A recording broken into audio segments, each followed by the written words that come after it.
Hey, people. All right, I'm gonna put this link in the chat right now. Let's do this, and we'll get going.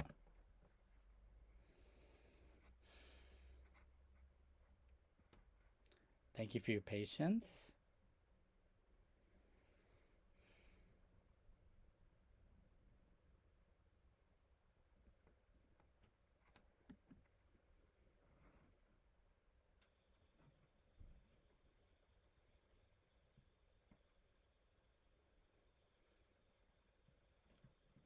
Yeah, it just takes a minute once I have the streaming software loaded up.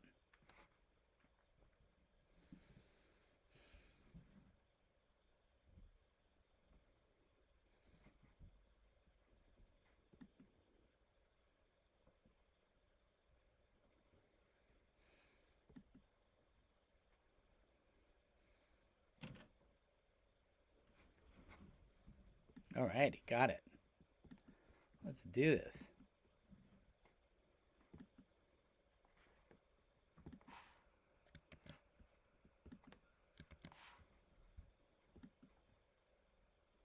Nice. All right, it's up. Great.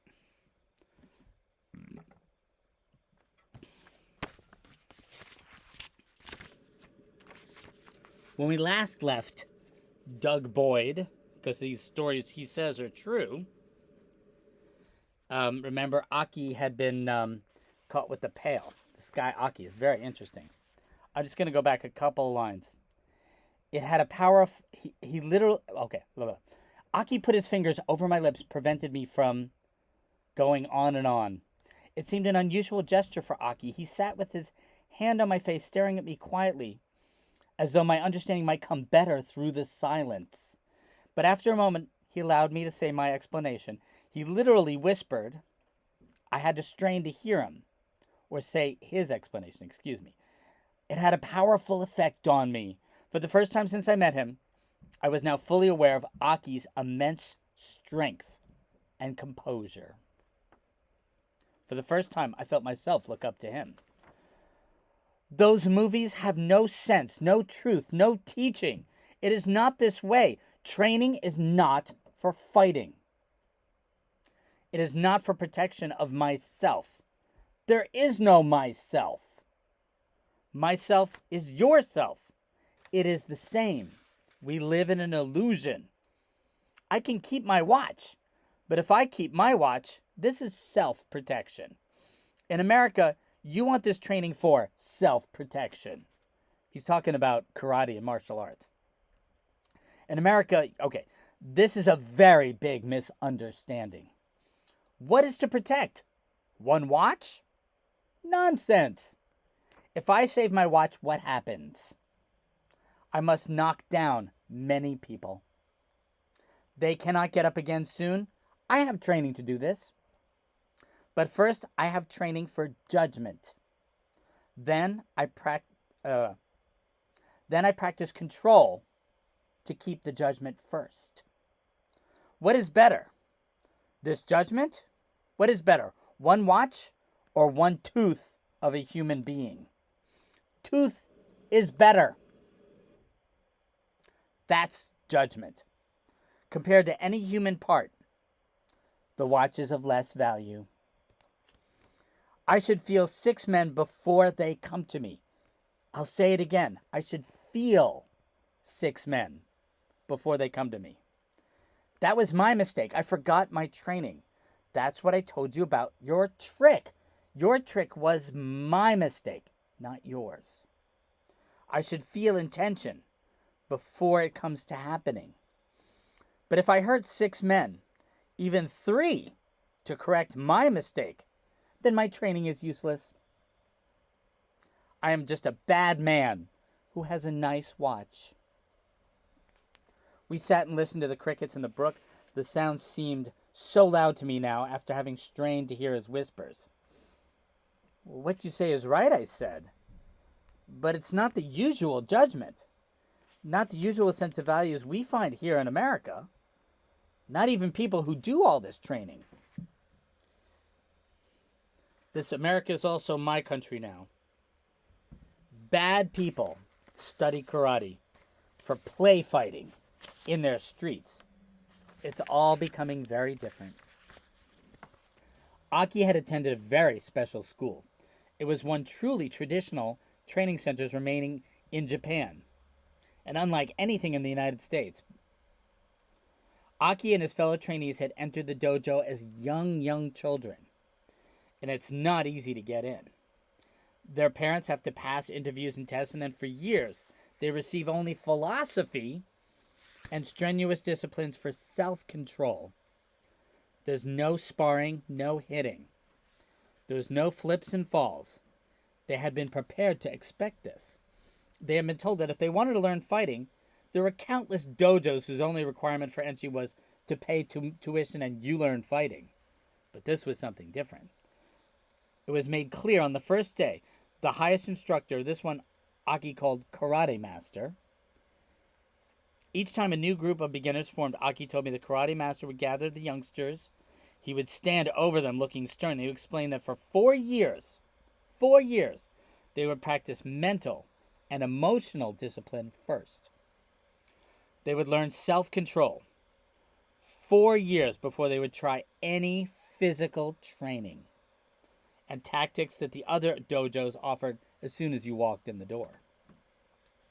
If any of them thought this was a bad idea, they should leave now, he said, before the instructors even waste an hour's time on them. But nobody ever left, said Aki. In many years, we saw so many new students come in. It was difficult. Nobody left. Sometimes, though, they were put out by the master. The karate master cautioned new people that the first 4 years was their test. Every day was a test, inside and out. They were to maintain good health. They would go to school regularly, get good grades. Above all, do not fight. Not at school, not at home, not at play, never. If you fight, even once during these 4 years, you can change to another dojo, another school. You will not be able to continue here. This last one caused a stir in Aki's group. And as the children started talking to themselves, well, what if someone starts a fight? One youngster said. Aki was telling us the story. Yeah, some always kids are starting trouble, they said to the master. Well, don't hit first, someone else said. Yeah, we should just explain we're not supposed to fight. And someone said, yeah, just turn the other cheek. But the master gave them a very sharp gaze. You do not sense my meaning, he told the students. So you discuss it amongst yourself? How useless. Why do you not ask the one who said this? Am I not still here? They waited. Ask me. What do you mean? Someone said. What do I mean by that? Do not fight? I mean, said the master, don't get hit. If you get hit, you failed. Aki assured me that his master had explained that there was no blame or shame in failure. He knew that he was testing his young students on the first day on a principle he would need 4 years to really learn. Something may happen to you which you think is not your fault. You will blame someone, but I will blame no one. This is because I understand how things happen. You call it chance. I call it your doing. This is because I have great admiration for you, my students. I understand and respect your capacity for self-control. My expectations for you come out of this respect. Perhaps if you can feel my respect, it will help you on your way. So I know this is complex, but hang with it. Aki watched me for a moment as if to see where I was following. After years of communicating across a whole spectrum of bad English, I was able to fill in the spaces as I listened to him. I could hear what was in his mind. I'd been listening to the karate master through Aki and his stories. He picked up a stone from beside the stream and held it up for me to see. He says, if I want this stone, I pick it up. If I don't want it, I don't pick it up. This kind of deciding is easy. It's outside deciding. I don't know how you say it, but there's 2 kinds of deciding. There's outside, said Aki, and there's inside. The training is the outside mind is to understand the inside deciding. If you master this, all things are controlled by knowing and deciding. It is my mind alone, or together our mind, depending on the mind's deciding. If we really want to control this inside deciding, we have to bring it to our outside knowing. I can't explain it. It's difficult to, even in my own home language. If somebody hits me, it must have been decided also by me. There's the crux of it right there. The inside deciding. He's saying if he gets in a situation where someone's hit him, he somehow, in his subconscious, way deep down, decided to bring that situation to him. Again, we are silent. For a long time, we listened to the night sounds. Aki seemed to feel enough had been said. I put my hand in the stream and I felt the water. Images of Aki passed through my mind. I pictured him in Central Park. I pictured him in the hotel lobby, the swimming hole. I try to picture him in Japan, training. The one who hits and the one who gets hit are together in an arrangement. That's what I thought to myself. Together, on the inside level, they co-create the scenario that is then manifested in our world on the outside. These things have been said many times over the centuries, but it felt interesting to realize I was sitting with a young person who worked for Nissan, who had also been trained in this experience of reality that many people don't hold. He lost his watch in Central Park and he called it his mistake. He didn't lose it. Remember, it was robbed from him, but he still called it his mistake. Perhaps if this had happened to an ordinary black belt person, someone would probably have been hurt for the watch. The fact that no one was hurt was unusual, but the personal attitude Aki had developed was unheard of in our culture. And there was another thing. We sat in the restaurant near his hotel and we recounted the episode in Central Park. I felt sympathy for him. He was such a soft and mild person. I, at the time, didn't know he was capable, though, very capable, of protecting his watch against 6 people trying to attack him. It never occurred to Aki to care whether I knew it or not. He didn't care if I knew that he could do this. It never even occurred to him to say, if I wanted to, I could have stopped them. No. He sat quietly. I appreciated his knowing that he could have attacked those 6 men and kept his watch. But his mild manners, his politeness. And now I appreciated knowing something about him and his strength and his wisdom. Why did you come to the United States, Aki? What are you going to do with this automobile company and the automobile industry? You don't seem like a businessman to me, Aki. He didn't fit the usual image of a martial arts expert either. But the life seemed most likely for him here in America. Didn't seem what he would train for in that dojo. It is for my job. I took university training for my job and company training for my job. It's not my real training. My real training is for my life, for my real life. Aki selected one of his cassettes for the tape deck and we listened to some music. We listened to music and we never talked about the subject ever again. I was able to meet Aki a few more times when we got back to New York City. He returned to Japan earlier than expected. I got a brief note saying hello. It would be fun to find him again someday, standing in the curb some other corner of the world, waiting for the light to change. A person, so now this is his notes on it. It's all in italics. A person who gets hit is involved in the unfolding sequence, a scenario in which both the moment of contact is neither the beginning nor the end. Both the hitter and the person who gets hit create the scenario. Do not get hit. This is way easier said than done. Or not done, as the case may be. Most everything, especially anything that is not easy, requires training. Imagine learning not to get hit. How do you practice that? Posture, mental emotional posture. The first step in Aki's training was attitude control and self-awareness.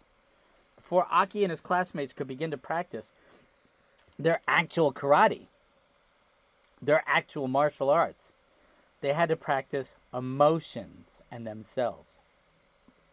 When Aki talked about his episode in Central Park, I was struck by his attitude. It was his unique emotional control that was his true strength.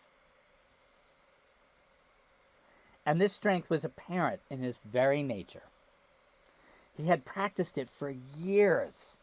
He had learned to be attentive to his attitudes and the circumstances, and that was the inside knowing. What's going on with him that attracts getting hit? Do not get hit. As subtle as attitudes may be, they invariably invoke response from the universe. Attitude is one thing, but a scenario set in motion, how would attitude stop a punch? One must anticipate. Anticipation develops with physical training. You learn to anticipate the coming blows and throws before the movements are even done.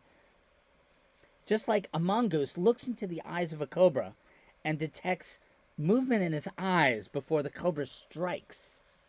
But how does one anticipate the path of approaching thief or a bucket of water poised ready to fall? The ancient concept of non-attachment that still endures in many traditions is that the world is one, and one's body is also part of this one. Therefore, the attractions and reactions that you get caught up in, you're connected to. This is a concept that's so hard to describe. You can move your vantage point from more to the inside and get more of a wider view than you ever imagined. A view in which you see the bucket or the thief before they arrive, and you make a different choice. Among one native people, there was this saying: should any of you think of yourself in conflict or contention, then find the highest tree and climb it. Escape?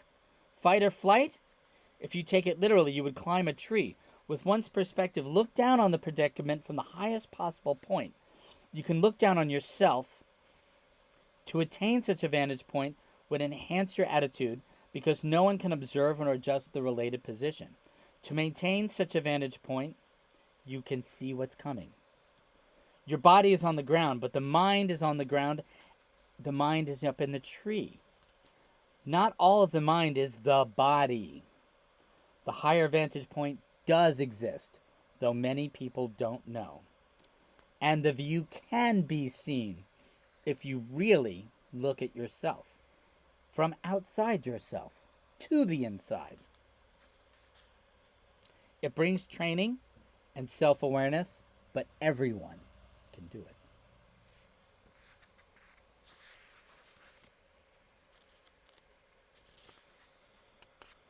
Today, in both East and West, martial arts training becomes little more than this remnants of this truly ancient art. The ancient art that taught, do not get hit. Now martial arts are usually presented commercially, and they're even advertised as self-defense, while teachers and aspirants lose sight of this true philosophical and spiritual connection to the origin of their art. It is not self-defense, but self-mastery that true adepts in the ancient arts have learned. Not self-defense, but self-mastery, with the physical being part of it. To maintain and assert the illusory sense of a separate self, to encourage and nourish a preoccupation with defense. This is what martial arts is not at its origin. Self-mastery involves developing a concept very different from the contemporary meaning implied by the English word self or defense. Self-mastery involves overcoming your illusion that you are isolated and you're not part of everything. This basic principle of self-mastery is what Aki's karate master had in mind when he told his students, do not get hit. Aki's style and philosophy seem to suggest a sense of a collective self, a collective mind, because of the interrelatedness, the true interrelatedness of all things that we have lost sight of. Each self is a participant in this collective will. And one way of saying is that both the hitter and the person who gets hit create the scenario way before someone hits someone with their thoughts, their beliefs. This thought is not thought very much in our country anymore because it's very threatening. And it's threatening to a person who prefers to hold on this we, they, us against them. There's a victim and a victor. This point of view is threatening to us because this other philosophy that we create things together, even awful things like getting hit, will provide a workable solution when people think all they need to do is hit back. 6 thieves robbed an expert fighter, my friend Aki, in Central Park, but there were no injuries. That required a superior strength. And superior strength minimizes who gets damaged. No one was hit, even though he lost his watch, which is why he said it was his mistake that he even got there. The idea of defense assumes weakness. Defensiveness sustains being divided from people and fear. Strength, true strength, is actually gentle. The notion of conquesting and being on top, that kind of strength, that's not strength, that's fear. Even a fantasy of man conquering nature, which we all live by in our world. Nature is not an enemy, but a family. True victory and true strength is found in harmony. Strength is a gentle thing.